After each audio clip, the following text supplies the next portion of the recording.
Top quality और consistent performance के लिए सिर्फ सिल्वर पंप नाम याद रखना। આ સમાચારો સાથે હું છું જયેશ।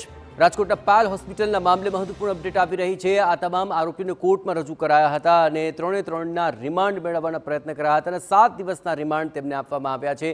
આપણે જણાવીએ કે સીસીટીવી વાયરલ થવાના કેસમાં ઝડપાયેલા તમામ ત્રણેય આરોપીઓને અમદાવાદ મેટ્રોપોલિટન કોર્ટની અંદર રજૂ કરવામાં આવ્યા અને કોર્ટે આરોપીઓના 7 દિવસના એટલે કે 1 માર્ચ સુધીના રિમાન્ડ મંજૂર કર્યા છે। સાયબર ક્રાઇમ દ્વારા આરોપીના 14 દિવસના રિમાન્ડની માંગ કરવામાં આવી હતી।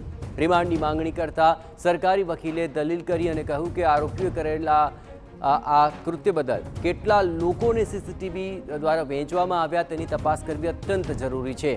જોકે મહિલાઓના વિડીયો પૈસા લઈને વેચવામાં આવતા હતા અને અશ્લીલતાના વિડીયો વેચીને આરોપીઓ પૈસા રળતા હતા।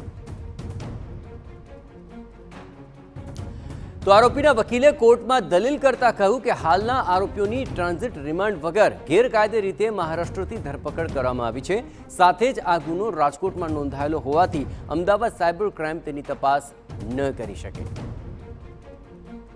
તો આ સમગ્ર મામલે દાખલા દલિત 14 દિવસના રિમાન્ડની માંગ કરવામાં આવી હતી અને સાયબર ક્રાઇમે આરોપીઓના આ 14 દિવસના રિમાન્ડની સામે 7 દિવસના રિમાન્ડ મંજૂર કરવામાં આવ્યા છે। સરકારી વકીલે પણ આખરે આ સમગ્ર મામલે દલીલો રજૂ કરી હતી કે આખરે કેટલા લોકોને સીસીટીવીમાં વેચવામાં આવ્યા તેની તપાસ અત્યંત જરૂરી બને છે।